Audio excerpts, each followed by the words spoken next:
everyone, it's me, Dori the Crystal Whisperer, and welcome to my channel. In today's video, we'll be dealing with ancient Egyptian precious stones and crystals. Before we begin, I need to make a quick disclaimer. The data I have collected for you is based on scientific research, which is accepted in the field of Egyptology. In our field of study, we use ancient Egyptian texts as primary source. This may significantly differ from your personal views, ideas, or belief system. And this is completely okay. This is fine, as long as we stay respectful to each other. Now, without further ado, let's jump straight into the video. The Egyptians used great variety of precious stones to make amulets, jewelry, and makeup. The symbolism of their colors played a very crucial role for building associations. The trio of turquoise, Lapis Lazuli, and Chameleon were particularly popular and represent a wide variety of signs and motifs. Khezbech was the ancient Egyptian name for Lapis Lazuli, and it was undoubtedly the most pricey of all semi-precious stones in ancient Egypt. This azure mineral was a symbol of the nocturnal sky. On the contrary of the popular belief that both Lapis Lazuli and turquoise powder were used for making a makeup, there is actually nothing to suggest that they were employed for making blue pigment. Instead, a blue frit was used to imitate the blue color of their substance. The religious significance of Lapis Lazuli can be seen from its inclusion in the epithets of many gods. Horus was the principal deity possessing these epithets, with several of them referring to his eyes. Mefkat is accepted in the field of Egyptology to be translated as turquoise. However, the word Mefkat was also used for faience or glass imitations. The majority of Egyptian turquoise was mostly green. Due to its rejuvenating green color, the turquoise was seen as a symbol of rebirth and health, closely linked to goddess Hathor, who was referred to as the Lady of the Turquoise. The Egyptians were particularly fond of the stone. In modern time, the stone is connected to health but also self-expression, since it's affiliated to the throat chakra. It helps reduce blockages caused by illness. Because of the high amount of copper in the turquoise, it's great to alarm his owner for any change in his well-being. The copper will make the turquoise change the intensity of the stone color because of the change in the humidity of the body. Both lapis lazuli and turquoise are minerals that are associated with the element of air, and therefore I charge them by leaving them outside on a windy day. Or if I'm on a hurry, I would just use smudge to cleanse them. Carnelian, or Khereset in ancient Egyptian, is translucent red chalcedony, which owes its color to the presence of small amounts of iron oxide. Carnelian does not appear to have been considered an exceptionally precious material from the beginning of the Egyptian history.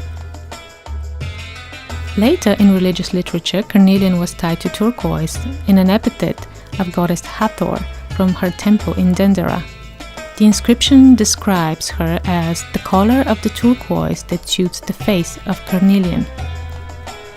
Here, the red stone seems to have been considered a dangerous counterpoint to the properties associated with the green turquoise, or the transformation of the anger of the goddess to her more docile state.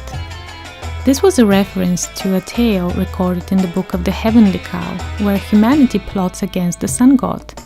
Then the goddess Hathor is chosen by him to act as the violent eye of Re, in order to deliver divine punishment to humanity by slaughtering the rebels and bringing death into the world.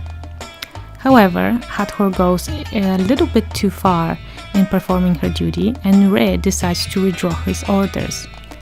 In order to satisfy her bloodlust, the god Thoth tricks her to return to her father by putting dyed beer that resembles blood, which Hathor drinks and becomes intoxicated. Similar associations goes to explain a passage from the temple of Edfu, where Horus was called the one with the carnelian eye, meaning that he becomes carnelian-like angry. There is also evidence that carnelian was connected to the sun god Re. In the temple of Edfu, the semi-precious stones was used as part of his epithet, quoting, You are Re, the baboon lord of Chameleon.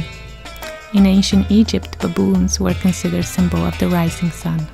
Just like the sun god Re was seen as a creator, I associate Chameleon with creation, passion, and sensuality. Being such a fiery stone, I charge and cleanse it with the element of fire and connect it mostly to the very masculine energy. Chameleon is a stone that resonates very well with the sacral chakra, the chakra that governs your relationship with others and your environment.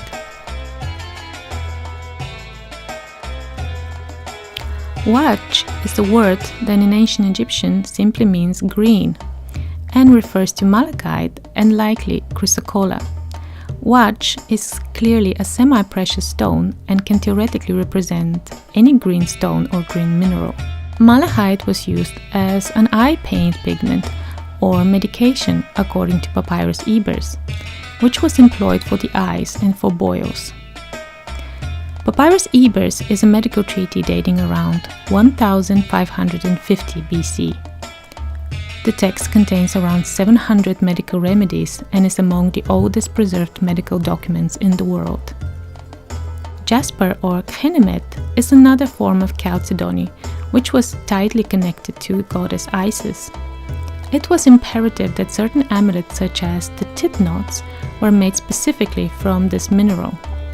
The tit amulet was also associated with the blood of Isis and it was considered a symbol of protection in the afterlife. Other honorable mentions are Menu Ken, which in ancient Egyptian is translated as obsidian or volcanic glass. Alabaster or Ches is actually a form of calcite, which was used to build statues, steles, and various vessels.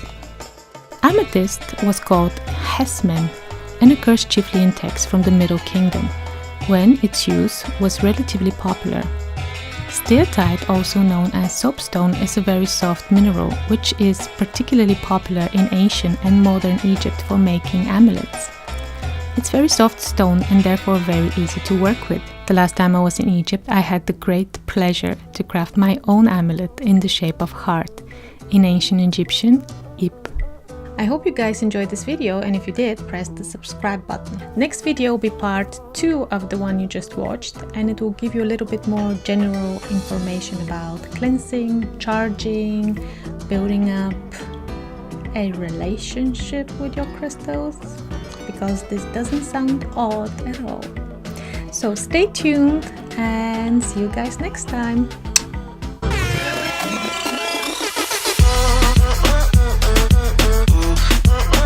I've seen so many YouTubers doing that.